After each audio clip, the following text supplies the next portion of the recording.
Assalamualaikum warahmatullahi wabarakatuh. Alhamdulillahirabbil alamin. Allahumma sholli ala Muhammad wa ala ali Muhammad. Anak-anakku yang Pak Agus cintai, Pak Agus berharap pada pagi atau siang hari ini kita dalam keadaan sehat walafiat dan tetap menjaga keimanan, keislaman dan kesehatan kita bersama.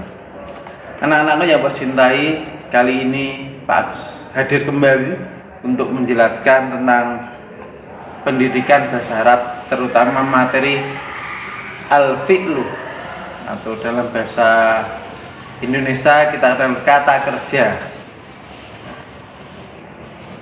Sebelum kita membahas al-fi'lu, Pak Agus akan membahas dulu tulip yang anak-anakku kerjakan pada saat Idul Adha, biar anak tahu jawaban yang benar. Jadi dalam tulip itu anak-anak disuruh mengartikan, ya.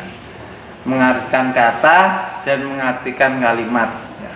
Yang pertama, ya, ini Pak Agus buat tulipnya, itu adalah makbad.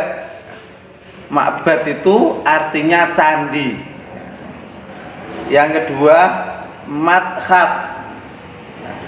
Madhab itu artinya museum. Yang ketiga, syati. Syati itu pantai. Yang keempat, salal.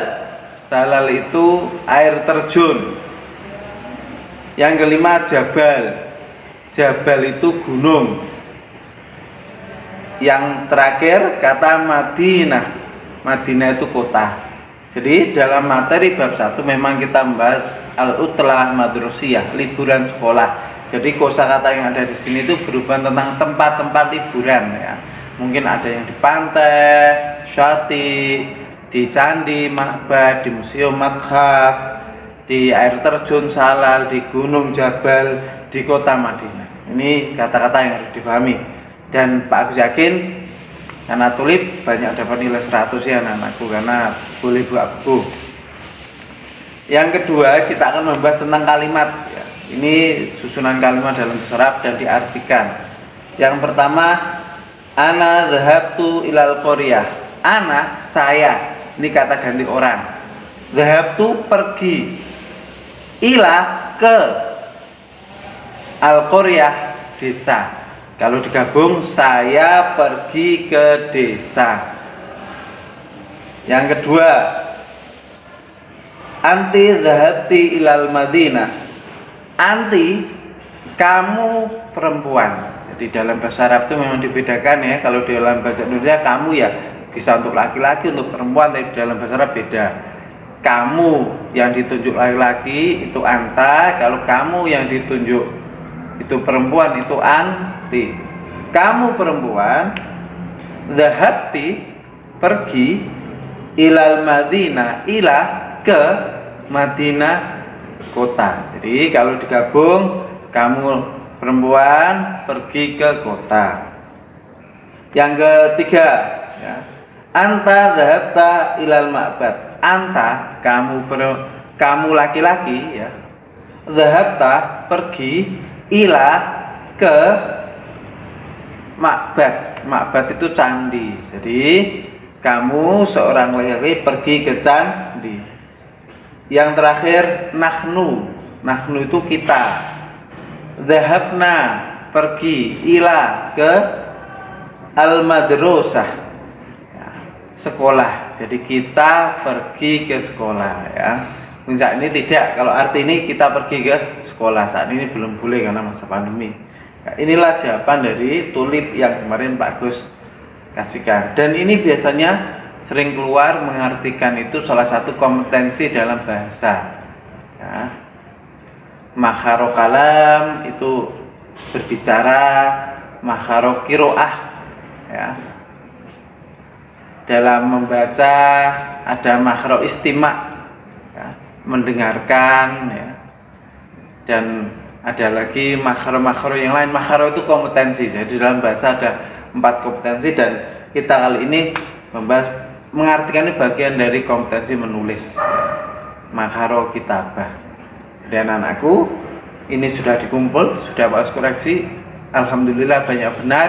Ini Pak Usma menjelaskan, jadi kalau ada yang salah bisa mengecek di video ini biar tahu kebenarannya. Oke, selanjutnya anak-anakku, kita akan masuk materi inti di bab 1. Bab 1 itu temanya liburan sekolah, al-utlah madrusiyah. Tapi di situ ada kaidah. Pak Agus dulu menyampaikan dalam bahasa Arab ini di kelas 6 kita akan berfokus pada fi'il. Fi'il itu apa? Kata kerja, Pak Agus ulangi. Fi'il itu kata kerja. Kata kerja dalam bahasa Arab itu ada 4. Ada 4 ya. Yang pertama al-fi'lul madhi. Fi'lul madhi itu kata kerja dan pekerjaan ini sudah kita laksanakan. Itu fi'lul madhi ya. Artinya telah. Yang kedua adalah al-fi'lul mudhari, kata kerja yang menyatakan bahwa pekerjaan ini sedang kita lakukan. Kalau dalam bahasa Inggris ada continuous ya. Nah, continuous ditambah ing itu biasanya proses ya, sedang dilakukan ya. Yang keempat al-fi'lul amr, kata kerja perintah ya, ini memerintahkan ya. Terus yang terakhir al-fi'lul nahi, kata kerja larangan. Jadi ada 4, fi'lul madhi, fi'lul mudhari, fi'lul amr, dan fi'lul nahi. Dan ini Pak Agus katakan ada perubahan-perubahannya ya. Yang pertama Pak serangkan, yang harus difahami ini biasanya agak sulit memahami ya. Dalam bahasa Arab beda dengan bahasa Indonesia ya. Kalau bahasa Indonesia mau yang melakukan siapa, mau melakukan Pak Agus, apa Bu Eni, apa anak-anak laki-laki perempuan, kalau makan, kata kerja makan atau pergi ya pergi, tidak berubah ya tetap pergi. Tapi kalau dalam bahasa Arab yang pelakunya beda, kata kerjanya juga akan berubah mengikuti. Misalkan kalian dikenalkan di 6 kata ganti, meskipun ada 14, tapi di SD tidak dikenalkan. Nah, di 14 nanti anak-anakku mumet ya, puyeng kan gitu. 6 aja udah puyeng apalagi 14. Kalian dikenalkan 6 kata ganti. Pertama, huwa itu dia laki-laki, hiya dia perempuan, anta kamu laki-laki, anti kamu perempuan, ana saya, nahnu kita. Ini kata ganti orang, isim domir. Dalam bahasa Arab isim domir. Jadi kalau ada soal besok isim domir itu berarti kata ganti orang. Kata ganti orang ini ada 6 ya, yang dikenalkan. Mungkin di kelas 3 dikenalkan dia laki-laki, ya dia perempuan, anta kamu laki-laki, anti kamu perempuan, nahnu kami, ana saya. Mungkin dilakukan mungkin di kelas 3 atau kelas 4 itu ya. Kata ganti ini akan merubah fi'ilnya. Misalkan kita lihat ya di jalur kedua ini, huwa itu qoro'ah ya. Huwa qoro'ah, kalau yang melakukan itu dia laki-laki, qoro'ah itu membaca. Tapi kalau yang membaca itu perempuan, perempuan berarti hiya, berarti dia qoro'at ya. Nah, maksudnya qoro'at ya, berubah dari qoro'ah menjadi qoro'at, ditambahi, ada tambahan di belakang. Terus kalau yang membaca itu kamu laki-laki menjadi qoro'tah, berubah lagi belakangnya ya. Terus kalau yang membaca itu kamu perempuan, qoro'ti, nah, berubah toh di belakangnya. Terus kalau yang membaca tuh saya, qoro'tu, belakangnya sudah berubah. Kalau yang baca kita, qoro'na, panjang. Jadi ciri-ciri fi'il madhi itu ya, kata terakhir itu berubah mengikuti isim domir. Kalau hiya ditambahi tak disukun, kalau anta ditambahi tak di fathah, kalau anti ditambahi tak di kasroh, kalau ana ditambah tak disukun, kalau nahnu ditambahin nun di fathah dan ditambah alif. Inilah perubahannya. Jadi tadi juga Pak Agus sudah ngasih contoh, misalkan dhaba. Nah ini kan berubah ini. Ana dhahabtu. Nah, ada tak disukun karena ana. Anti dhahabti. Ada tak di kasroh karena menunjukkan anti pelakunya. Anta dhahabta. Anta ta. Terus nahnu dhahabna. Belakangnya sudah di nah. Jadi dalam fi'lul madhi perubahannya ada di belakang. Nah, ini Pak Agus kasih di ringkasan ini biar anak-anak tahu oh, ternyata seperti itu. Besok akan kita Pak Agus ajak anak-anak untuk merubah bagaimana merubah fi'il itu. Mulai dari dhamirnya. Misalkan Pak Agus contoh sami'ah. Sami'ah itu mendengarkan. Kalau huwa sami'ah.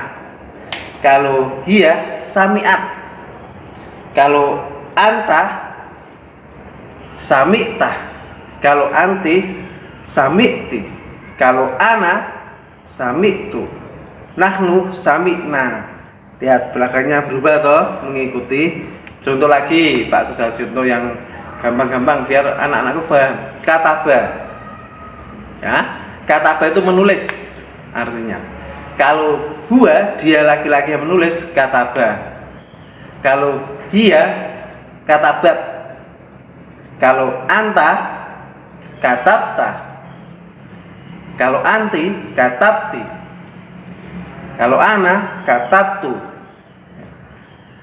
Kalau nahnu katabna. Berubah belakangnya. Jadi anak-anakku bisa difahami ya. Ya, silakan ya.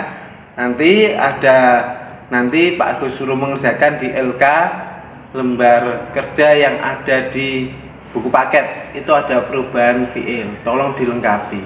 Ingat fi'il madhi perubahannya itu di belakang posisinya, bukan di depan ya. Mengikuti isim dhamirnya. Semoga ini materi baru bagi anak-anak, semoga anak-anakku paham.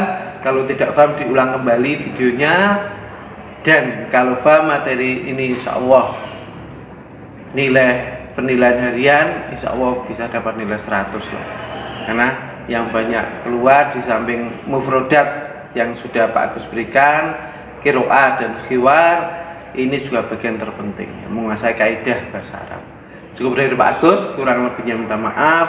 Semoga anak-anakku tetap cinta dengan bahasa Arab, karena bahasa Arab itu ya sudah kita sudah terbiasa, sholat kita tuh pakai bahasa Arab ya. Jadi anak-anakku sudah ahli lah kira-kira gitu. Apalagi yang tidak pakai bahasa Arab, adzan juga pakai bahasa Arab ya. Gak ada adzan pakai bahasa Indonesia, dimarahi orang kira-kira kita ya. Jadi lughatul jannah, lughatul arabiyah. Sebagai kalimat semangat untuk anak-anak, lughatul jannah, lughatul arabiyah. Bahasa di surga itu bahasa Arab. Jadi kenapa kita belajar bahasa Arab? Berharap bisa mempersiapkan diri menjadi penghuni surga. Karena menguasai bahasa Arab di samping amal-amal yang lain ya. Kira-kira seperti itu. Semoga anak-anakku semangat dalam belajar bahasa Arab. Kita ketemu lagi pada video selanjutnya. Nun wal kulami wa maisturun wa billahi taufiq wal hidayah wa ridha wal inayah. Wassalamualaikum warahmatullahi wabarakatuh.